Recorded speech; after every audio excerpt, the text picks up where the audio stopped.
It's over 9,000!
Welcome, Super Elite Warriors, to Final Forum, a podcast for the discussion of all things Dragon Ball.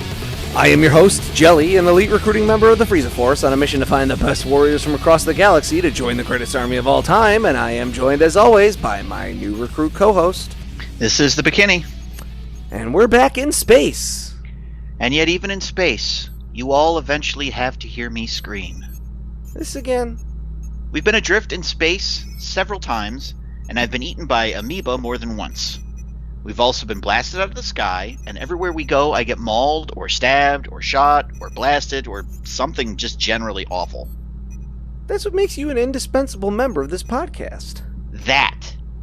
Not my insights into the show we talk about, my propensity for getting horribly brutalized. Well, who else would do that? I don't know, you? Someone else? Nobody at all, because we shouldn't be constantly getting attacked when we're just supposed to be recruiting people? I burned through a bunch of co-hosts before you. You got a knack for survival. You've gotten multiple beings killed and never thought to yourself, hey, maybe we should change the way we do things. Well, we have changed things. What? In what way? Well, we used to have less expendable co-hosts. You just said I was indispensable. Well, I meant that literally. I can't seem to get rid of you. You're not... No, you can't be. I can't be what? You can't be purposely getting us into these deadly situations to try and get rid of me. Can you? With how often these situations very nearly put me at risk of also almost being in danger? But you've never actually been in a lot of danger. But I almost was. Nearly. And that would be too much danger for you? Exactly. Look, the point is, I'm not doing this on purpose. It just sort of happens. Somehow, I actually believe you. And that's all that matters. Let's get into this week's topic. And this week, we're going to be discussing the topic of Piccolo's children. And that'll take us into episodes 108 and 109 of the Dragon Ball anime. Yes, I know it's not going to really perfectly line up with everything that we're going to be talking about, but I guess deal with it. There's a lot of stuff to go over. There wasn't a whole lot of episodes to try and fit things in. Cut us some slack, folks. Anyways, so we're going to start this week with episode 108 titled Goku's Revenge. So we have Goku versus Tambourine Part 2 Electric Boogaloo. The fight we've been waiting for. So let's start with a slow shot of Roshi reminiscing about the series up to this point. It's thankfully short-lived as Team Turtle Crane locks onto another Dragon Ball. Okay, back to the fight. There's a moment of tension before the fight. Then Goku starts to literally run circles around Tambourine. There's a flurry of punches, kicks, and ricochets later, and the fight is over. Yajirobe begins to salivate at the prospect of eating Tambourine, but it turns out Tambourine is still alive. He makes a desperate last-ditch energy attack. It does nothing, and Tambourine opts to run, or fly, away. Goku blasts him with a Kamehameha wave, and it's bye-bye Tambourine. This enrages Piccolo, obviously, as yet another of his Mazoku is dead. This prompts him to deal with the issue personally. The airship sets course for Tambourine's last location, and they notice someone else is also collecting Dragon Balls. Why, it's Team Turtle Crane, of course. Their landing's a bit Hitchcock, But they arrive otherwise safe and begin searching a cave for their fourth Dragon Ball. After literally tripping over it, their adventure goes full the birds after Master Roshi's head provokes them. Tien inquires lightly about the Mafuba, this will be a thing going forward, and surmises that Master Roshi knows the form of the technique. This is important because I believe we've established earlier in the tournament episodes that Tien can master a technique by seeing it only once, if I remember correctly. Yeah. So this becomes a thing. He'll start to obsess. So he has is that the whooshing quality? I believe it is. Yes. That's Goku has that similar quality? Yeah, where they see things for what they are and they can learn things quickly. Yes. Piccolo decides to ignore Team Turtle Crane for now and focus on Goku, and would you look at that, they just arrived. Brings us to episode 109, Goku versus King Piccolo. We open this episode with Team Turtle Crane nearing their fifth Dragon Ball and Tien becoming increasingly fixated on the Mafuba. Piccolo has arrived at Goku's location and we get introduced to another of Yajirobe's character quirks. He's a straight up coward. We kind of touched on this last episode, but this is where it gets cemented in the canon. Yeah. There's some villainous monologuing. Pilaf identifies Goku as the source of Piccolo's problems, and Piccolo makes a beeline for his pint-sized hero. Goku actually manages to surprise Piccolo and land a few hits, but it doesn't leave a scratch on him. He responds by showing his full power, with his energy alone freezing Goku in place. We cut back to Team Turtle Crane, who have just found their fifth Dragon Ball. We get a nice Indiana Jones moment with a boulder chasing after Roshi and ultimately squashing him, and he loses the Dragon Ball. Back at the fight, Goku struggles against Piccolo's aura. We then get a sampling of Piccolo's power with a brutal beatdown on Goku. Piccolo continues to gloat, and Goku decides to snack on his thumb. This results in Goku being thoroughly concussed when he gets smashed into a stone multiple times. However, Goku manages to draw blood. Red blood, but just forget you saw that. Despite the smackdown, Goku's still going, but he's been backed into a corner. It takes everything he has just to keep from being blown up by Piccolo's energy attacks. Piccolo continues to gloat, but it seems earned at this point. Goku decides to go all in with a Kamehameha, and we get an interesting reaction from Piccolo, a glimpse of real fear. It seems the form of the Kamehameha wave is similar to the Mafuba. Once the technique is complete, though, he recognizes that it's not the Mafuba, and he relaxes again. After an impressive Technicolor display, Piccolo is unscratched. How will Goku win this one? And that's where we end that couple of episodes. The Goku versus Piccolo stuff in terms of the animation is awesome. Yeah, it's really good stuff. We get a little bit more of one of my favorite physics things in Dragon Ball. Not quite as hilarious as Tao Pai Pai with the column, but Piccolo does kick Goku at one point and then runs alongside his airborne to hit body. Him again. Which eventually becomes a staple of the series. Yes, it is my favorite physics of Dragon Ball thing. It's so good. Yeah, that's all good. I'd be curious to know because you're watching these subtitled, right? Mm-hmm. In yours, so in mine, Goku attacks Tambourine, thinks he has killed Tambourine, and then Tambourine stands back up, and Goku says, "Oh, guess I didn't hit him hard enough," or something like that. Yeah, I believe it's something similar to that. Oh, okay.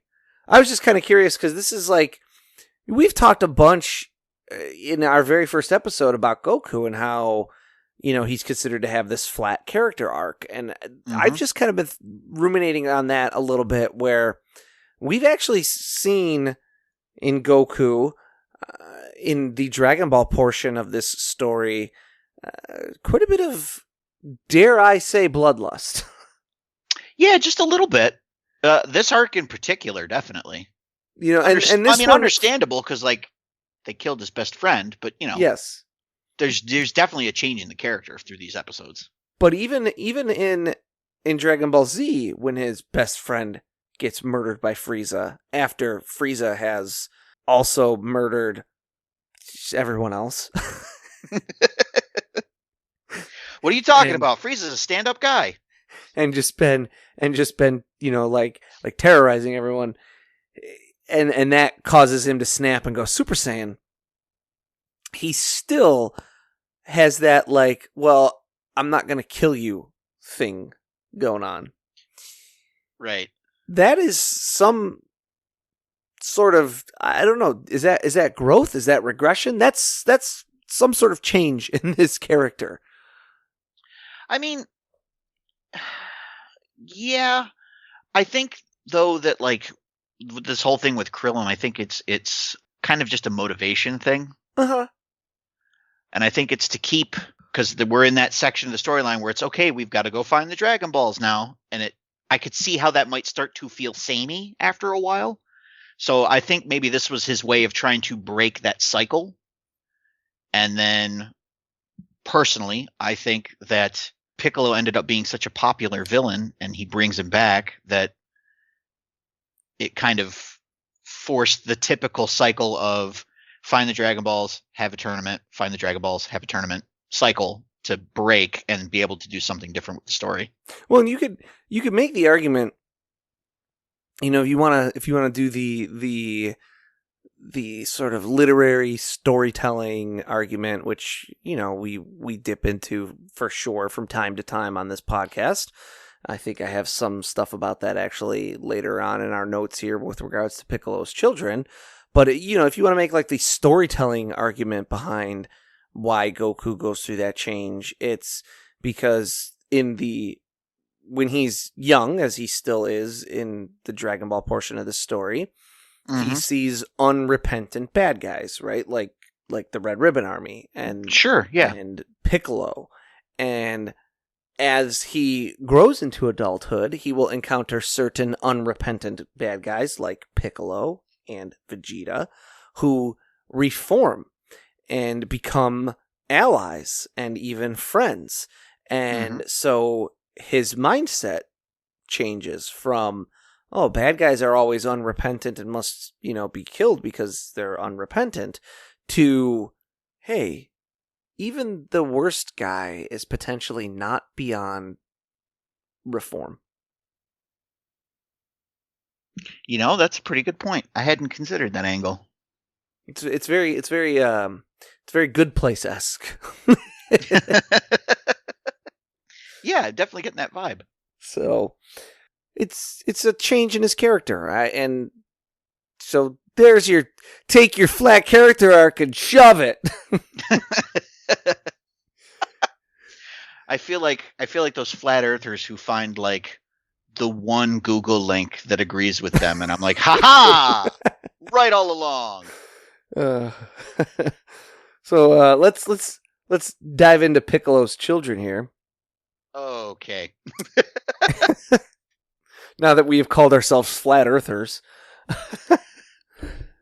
Every once in a while, you'll come across people who kind of think, and I would say these are probably people who encounter Dragon Ball from the Z portion on first. And so potentially, I don't know if we run into any of this in the English dubbing for Z, especially the Blue Water Ocean Group dubs, that sort of imply in any way that Piccolo is meant to be yet another food pun, and this one for pickle. Because in Japanese, he's Picaro, and, you could, if you're sort of naive gaijin and you think that, that's just a really bad pronunciation, you could think that that's them trying to say pickle. Because he's green and, I don't know, wrinkly. I could see it. But the existence of his children should put that out of everyone's mind, as his children are Tambourine, Piano, Cymbal, and later we will encounter Drum. So these children of Piccolo are all also musically named. Piccolo is Piccolo, like the little mini flute.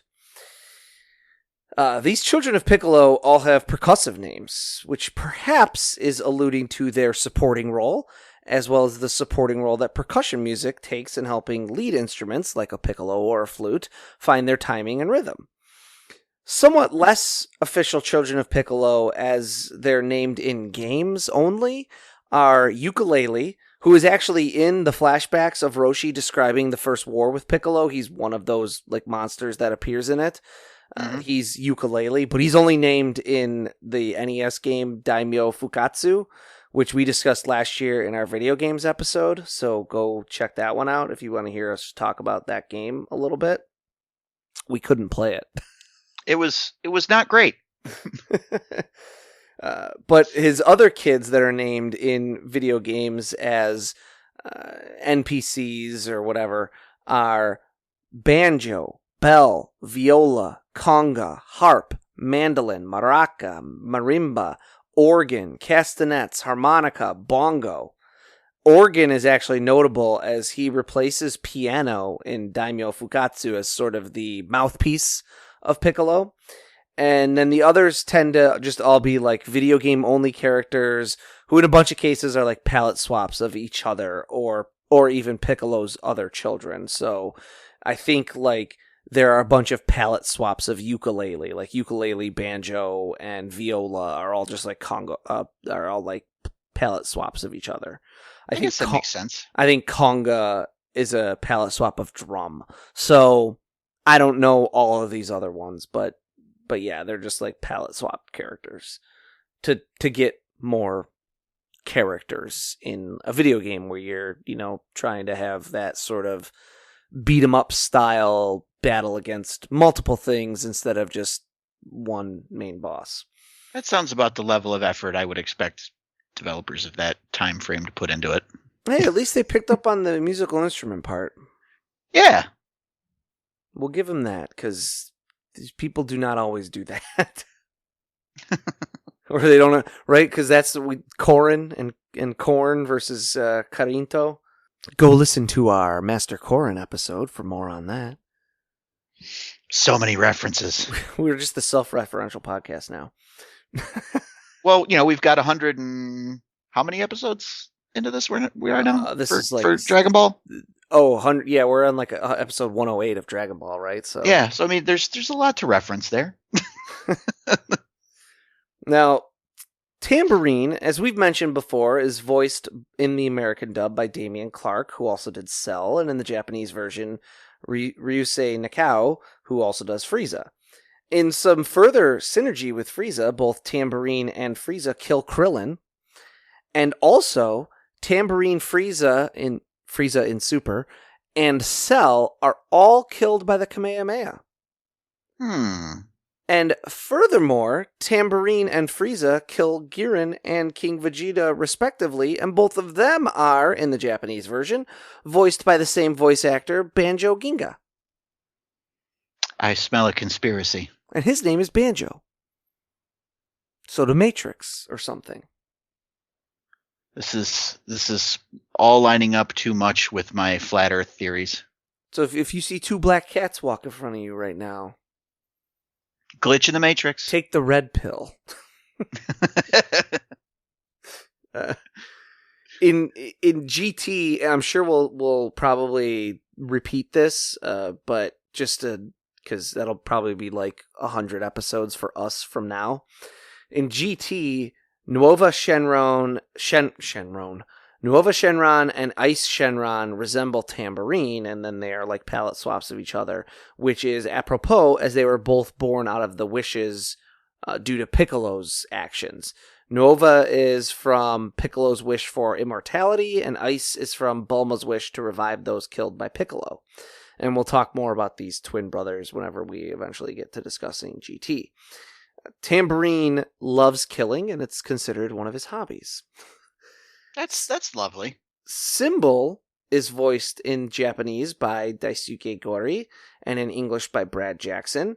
And now, both of these actors have played multiple other voices throughout Dragon Ball, with Gori having done Turtle, Ox King, Gastel, the guy with the ribbon and the fire wheels from Sleeping Princess in Devil's Castle, Captain Yellow, Ino Shikacho, Drum, King Yama, Purunga, who is the Namekian dragon, and Mr. Satan.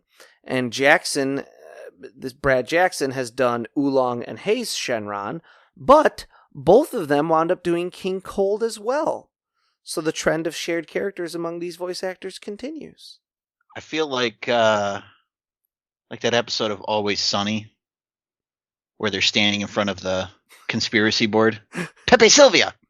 There is no Pepe Sylvia. Cymbal is not as malevolent as Tambourine. He specifically states he only cares about the Dragon Balls. That's the purpose he was born for, and so he only kills people who get in the way of that goal. But obviously he's not a good guy. Drum, as we mentioned already, is voiced in Japanese by Daisuke Gori. In the English dub, he's voiced by Bob Carter, who also voiced Bojack and Sin Shenron, and a couple filler characters from DBZ and Super, so we lose our our track record there. No, but see, it's part of the conspiracy.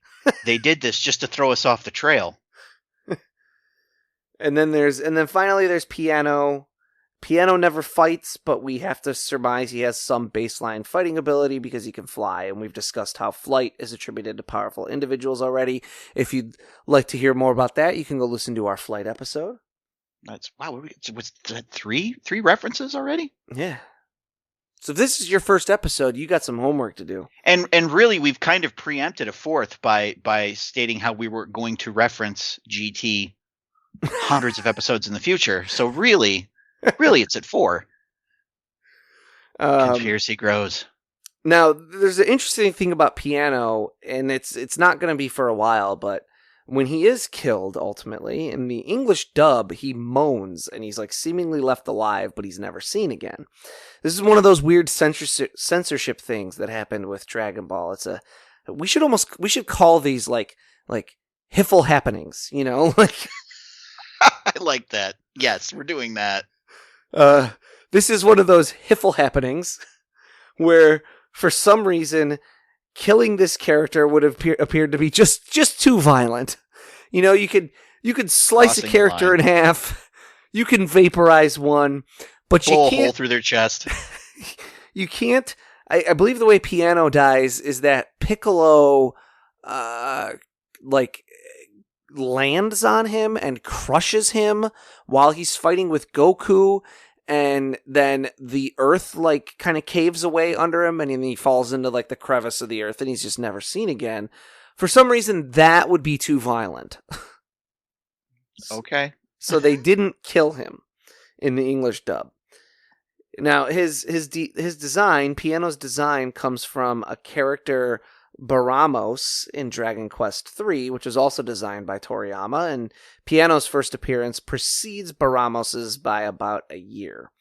And then he's voiced by Masato Hirano in the Japanese, who also did Manwolf, and in the Funimation dub, the English Funimation dub, he's voiced by Sonny Strait, who has done Bardock, Blue, Mummy-kun, and most notably, my boy, Adult Krillin. Nice. Piccolo's children are considered part of the Mazaku race, with each one being a Maju. Maju are demon beast creatures, and as for Mazoku is an ancient Japanese term for transliterating the names of a foreign demon into Japanese. This tells a Japanese individual that while an Indian yaksha is a demon, or an American demon is a demon, they are not demons in the sense that an Oni is a demon. Make sense? No? Good. It's basically some of what we've discussed before back when we talked about Ader and how there's not always good translations for certain things, and a bunch of characters get called androids when that's not technically what they are. We do that in English. Go listen to our Ader episode. That's number 5. We do that in English with calling yokai and transliterating that word instead of translating it to monster, since yokai are technically different than monsters or ghosts or spirits. They're unique, and there's no good specific English translation. Piccolo's considered the Demon King, and his children are demons, but they're not really demons. It's just the best word to describe them. Now, when we break down the word Mazoku, so Ma is evil, and Zoku is a suffix that means tribe. And in the wake of World War II, was used to refer to any new social group created during the time of American occupation. So Mazoku is the evil tribe, but the word Zoku has a pretty negative connotation to it because of the American occupation forces. just kind of as an example, pachinko players were called Oyayubi Zoku. I think I said that right. That's basically translated as the thumb tribe, and were seen as desperate degenerates, for example. We may repeat this down the line, but if not, let's get it on record here. During the Cell Saga, there's a group called the Bosso Zoku, or Reckless Tribe, which is a counterculture gang of young teens with like a pompadour hairstyle, think like greasers from the 50s, who ride motorcycles and start fights and wear kamikaze pilot jackets. So Toriyama's definitely drawing on that negative connotation of the word Zoku to do a lot of the heavy lifting for us. Right, and he's giving us a glimpse into what he thinks of, gangs, right? And especially not a fan of biker gangs, apparently. Which would be he shares a synergy then with Shizuki Kaneko. This is our, we didn't get it in last episode. This is our requisite Godzilla reference. Hey. We've actually talked a little bit about this movie in the past, or I have. I don't want to say we. Shizuki Kaneko's lone Godzilla film, GMK, or Godzilla Mothra King Ghidorah, Giant Monsters All Out Attack. I mean, I talked about how the title was hilariously translated, or transliterated maybe more. I forget what episode I talked about that one in. It was when we were talking about something. Recently, though. This is very specific and will help our listeners find that episode. But I was trying to get our sixth self-reference in there. No, I got it. Yeah, no, it counts. It counts. It was during the previous tournament, I think. Yeah, that's probably it. Yeah. It was during the tri-beam discussion when we talked about the tri-beam. Ah, yes, the insult to geometry. Yes. and how because the real name of the attack is, remind me, Kikoho, I think it is. Yes. Yeah. And that translates to spirit cannon, and why they wouldn't just call it the spirit cannon instead of the tri-beam. Anyone's guess? Yeah, I don't know. But I forget. But so back to Kaneko for briefly with GMK is there's a part in GMK where a ruthless biker gang is terrorizing this small little village, and it's interesting that I wonder how much I want to say are we thinking about the Gourd episode with the bikers? Gourd that were terrorizing the village, and they had the gourd that they could suck people up into? No, that's a different. That's an earlier episode of Dragon Ball. This is a Cell Saga episode. Oh no, I meant the reference to GMK. Oh no, this is just I'm trying to see if there's a synergy or purposefulness or whatever behind is Toriyama just using the term Zoku to try and get it across that this is a bad gang without beating you over the head with it?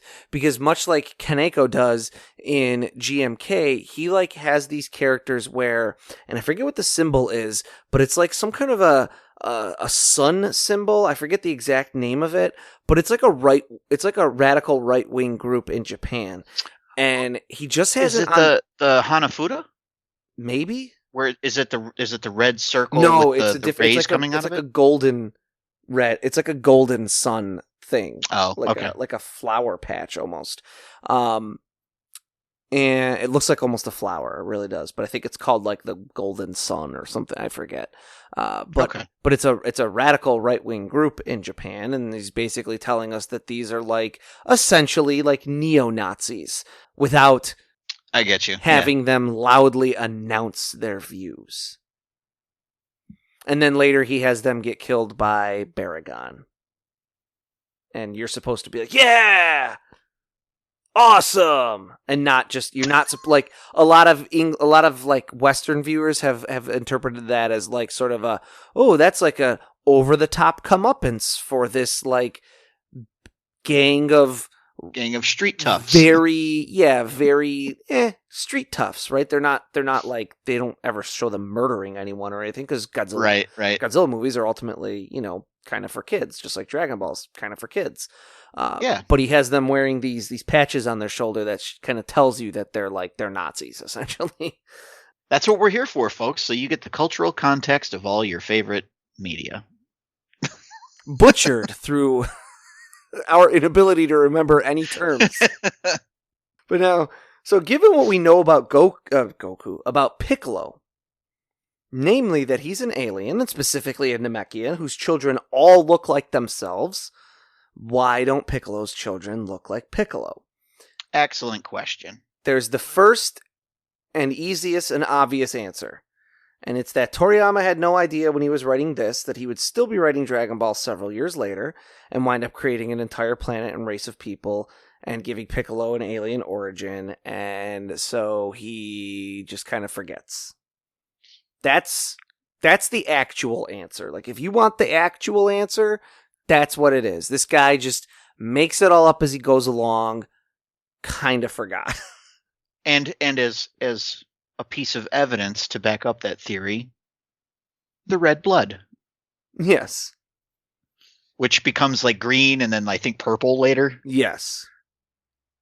Then there's the explanation that you could give to explain it in universe or in canon, because Piccolo is a sort of bastardized version of his original self, having split his personality into his pure-hearted self, which becomes Kami, and his evil self, which becomes King Piccolo. He can only create bastardized versions of children. He himself is imperfect, so he can only create the imperfect. The problem with this, even though it is sort of what we will kind of drill down to, is that it's retroactive. It counts on knowing that there was this character called the Nameless Namekian who came to Earth, who decided he wanted to separate the good and evil parts of his nature, and thus created two beings, like a Jekyll and Hyde type of thing. In order to come up with an explanation that works both within the story that we know so far and kind of helps explain it with what we later find out about Piccolo, we need to talk a little bit about demons in East Asian culture. All right. So in Buddhism, they speak of Fushing. I think that's correct. Or Foshing? I don't even know. I'm not quite sure the pronunciation on the vowel. So I guess we'll go Foshing because then it maybe has less chance of me messing it up. So in Buddhism, they speak of Foshing and Woshing. Your Foshing is your Buddha nature and your Woshing is your demon nature. Remember, this is the yin-yang sort of culture, and the idea is that there's a good and evil nature to pretty much everything. So every creature has different amounts of Foshing and Wushing, and Shugyo and cultivation help you suppress your Wushing and elevate your Fushing until you achieve enlightenment. Now, not so long ago when we discussed Tien Shinhan, we talked about how he could see Goku and perceive movements of his that others could not. We discussed the sort of in-universe and obvious explanation of how that's done because it's more interesting to actually see characters move around instead of just staring at a blank space until the fight magically ends without us, seeing anything. But also the cultural reason where a person of a certain level of cultivation could perceive anyone else's talents that were at or below their own level. So this concept translates to creative efforts within Buddhism as well. You cannot create on a level higher than you are. So Piccolo is the lowest of the low in terms of his Woshing nature, being most prevalent in his being, so he can only create misshapen offspring. Remember, too, that those who've ascended to the realm of heaven can fall from grace, as we saw from Sun Wukong and the character who inspired Master Roshi, Kume-Sennin. Remember also that those who fall can improve themselves and return to their Buddha glory. That sort of rise and fall goes for all creatures, including demons. They don't have to remain awful demons forever. This can help to explain why, spoiler alert for a few episodes from now for a decades-old show, after achieving his youth and at the moment of his death, when things become most clear to him and he gains a sort of deathbed comprehension of life and death, King Piccolo is finally able to create a child who is a truer copy of himself when he creates the Piccolo that we ultimately know and love. Yeah, so it's pretty similar to that second explanation of Piccolo is a half a character, and thus he cannot create true children. Sure, that makes sense. But this kind of just digs a touch further, and it goes, it lines up with what we know about the character to this point as well, right? It's at this point we don't know that he's a Namekian, and I've always been super unclear on that, by the way, and I'm sure we'll rehash this conversation when we get to it, but Vegeta and Nappa call him Namek, they call him a Namek, and everyone else calls him a Namekian from the planet Namek. Mm-hmm. That could be like a slur, I wonder. That might be an ex post facto explanation of why they do that. That's, I guess, maybe. It's like a slur. It'd be like... But that then implies that, like, knowledge of Namekians is commonplace throughout the galactic empire of Frieza. It is. Which kind of is weird, though, because they have no knowledge of the Dragon Balls. Oh, man. In fact, we know they have no knowledge of the Dragon Balls, because if that were the case, they would have just gone to Namek in the first place instead of bothering to come to Earth and using our ghetto Dragon Balls. That's true. But I will say that explanation does hold up. You know, like if you could think back to, you know, being in a school sort of situation where, you know, cliques would form and things. If like a kid moved in and he was from pick a place that's out of right. If you're on the West Coast and you're in California and a kid moved in from Texas and had his twangy accent, you might just call him Texas. Or Tex. That's a pretty good way to look at that. Yeah, actually. If you're in Texas and, you know, a kid from Boston moves in, you might just call him Boston. Oh, come on. New York City was right there. I know New York City was right there, but you're not going to call someone New York City. You'd call them New York, probably. Or you'd call them Yankee. Or if you wanted to get really specific, depending on where they come from, like if they came from New York City, maybe call them by their borough, like Manhattan or Brooklyn or Harlem. Hey, Captain America and Spider-Man do that to each other. Yes. Doesn't he call him? He calls them Queens, doesn't he? Yes, he calls them Queens. And I think Spider-Man calls him Brooklyn. I know he calls Spider-Man Queens. Yeah, he definitely does. So there, we just hit on I like that version where it's kind of like more endearing, but then maybe that's like a jab from them because they're going to murder them all anyway. So it's like, yeah, so maybe it's like calling him Texas because he's from Texas, but also like doing it, like using that sort of ingratiating kind of pet name for him, but also with that looming threat of we're going to turn you into paste. Yeah. Yeah, but so no, that explanation actually, like for the Piccolo of why his children come out looking the way they do, works for me actually. I like it, and I think both the second and third explanation rationalize it as a storytelling potentiality, right? They line up with everything that we up to this point and then later know about the character, and that being that he at this point, the character that King Piccolo is cannot create a perfect child until he has that sort of moment of clarity at the moment of death and creates the Piccolo that we know. Yeah. Definitely. He's sort of like, he's half a Namekian only at this point. But I do think that half a Namekian point is the one part where you're like, well, then why is he able to create normal Piccolo at the moment of his death? Well, then that gets into the sort of demonology of it, right? Of the, you can't create above your level. You can. So just as with the training thing, you can perceive at or below your level, you can create at or below your level.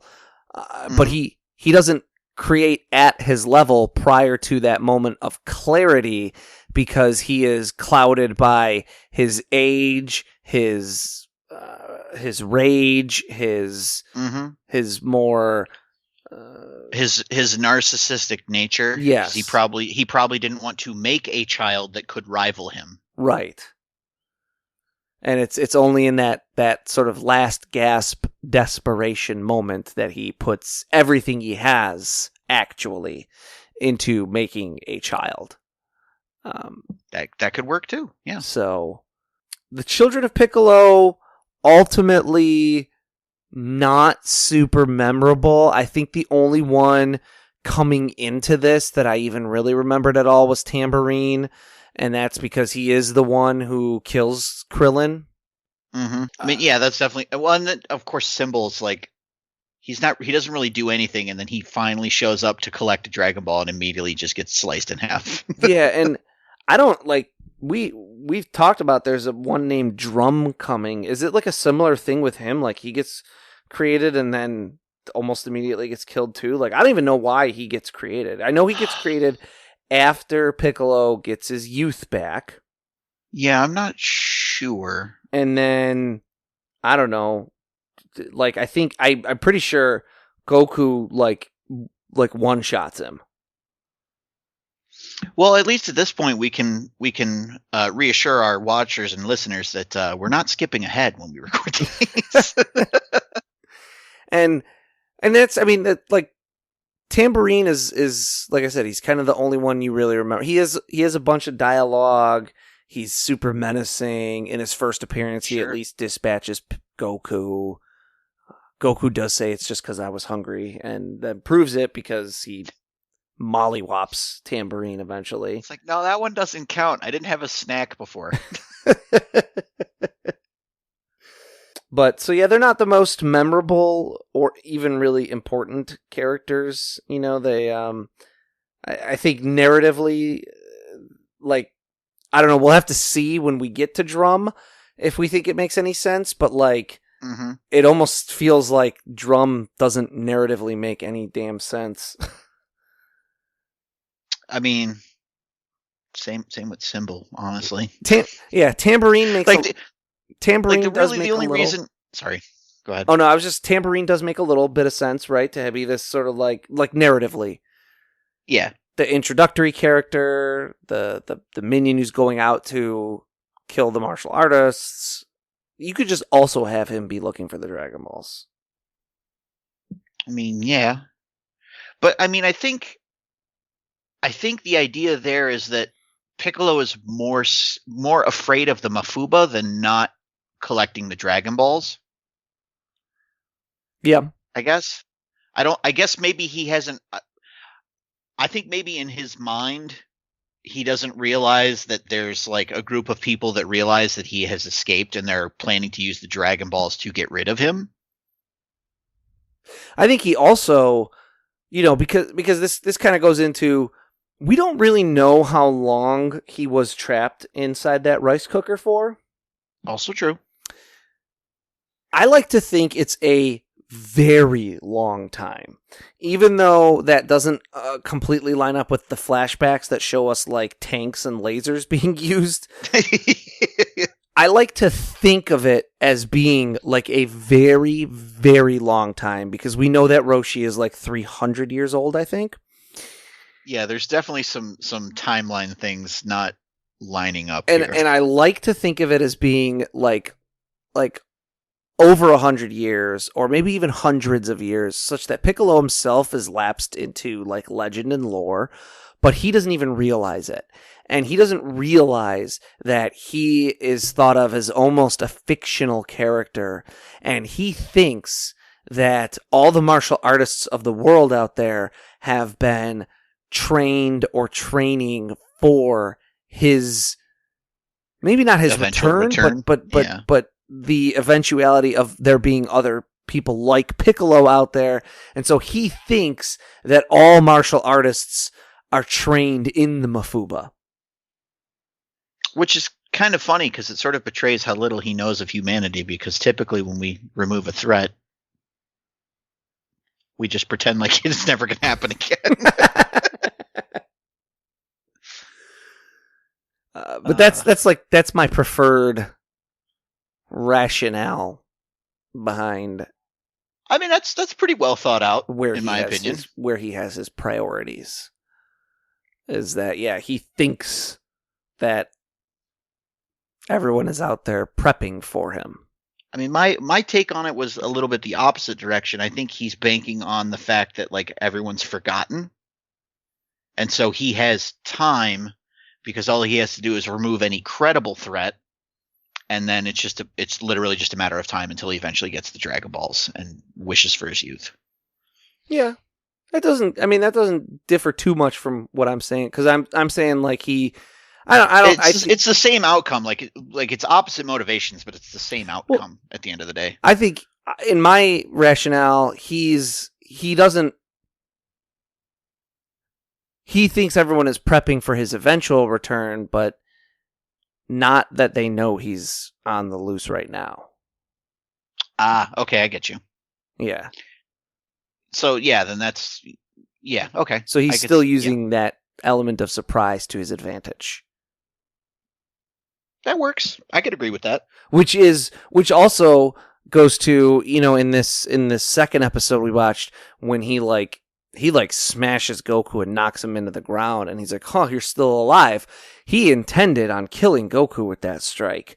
He is, even when he fights a warrior, he's not trying to test out their strength. He's trying to kill them as soon as possible before they can unleash the Mafuba on him.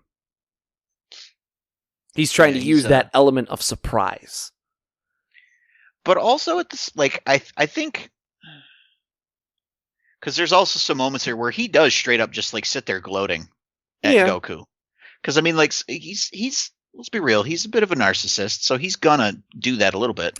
But he also, as far as like trying to remove threats, like, he's very much working, like, he's got a goal in mind. He's like, okay, I got to get rid of martial artists because they know a technique that can actually get rid of me. And then when I encounter someone who's strong enough to destroy my henchmen, I show up and I put them in the dirt. He also only does that after realizing that Goku doesn't even know who he is. Oh, that's true. Yeah. So he's I see what you're saying. So he's going into the fight assuming Goku knows who he is, even though he doesn't know who Goku is. And then in the middle of that fight, it's revealed that Goku has no idea who he is. And he's like, okay, well then let me educate you. Yeah. And then kill you. Which seems like a waste, honestly. Let me spend all this time gloating just so I can kill you, so you can't tell anybody. Because he doesn't know Yajirobe's in the bushes. So who's he performing for? Don't worry about it. Yeah. That's a little bit about Piccolo's children. It's a hot button issue with Piccolo sometimes, is the question of how do his children look like wings and all this stuff that doesn't look like Piccolo. And there you go. We gave you a couple answers to choose from. Pick your favorite. The real one is that Toriyama just forgot because he's Akira Toriyama. For those of you who've been listening since the beginning, you might be starting to pick up on a theme here. And if you're only just starting to pick up on this theme, you might want to start paying attention when you listen. God knows we should. Hey, look! We're approaching Frieza Force-controlled space again. Your point being? We'll be able to place a call and get a new ship. What's wrong with this one? What's wrong with this? It's not equipped for deep space travel. It has no bathrooms, no deep space scouter system, no rooms other than this cockpit. And that's a problem for you. Well, considering I would be using a bathroom right about now if we had one, yes, that's a problem for me. Well, hold it. For how long? What are you, an animal? Until we get somewhere. I really gotta go. So help me, I will turn this spaceship around. And what? I'll still have to go. I'll kick you out of the airlock. In fact, why not just do that? You can breathe in space, can't you? I could create a frozen block of my own waste that would act as a meteor and be a dangerous projectile. What are the odds of that ever becoming a problem? Well, given our history, either it'll be forgotten about, or in a few years it'll be some punchline resulting in my death. Either way is good for me. Well, listeners, we'll take our leave of you here. Will Bekinney create a frozen lump of his own waste that winds up becoming a projectile that pierces him through the brain? Will we get a new ship and revised mission parameters? Find out next time and help us achieve our final forum.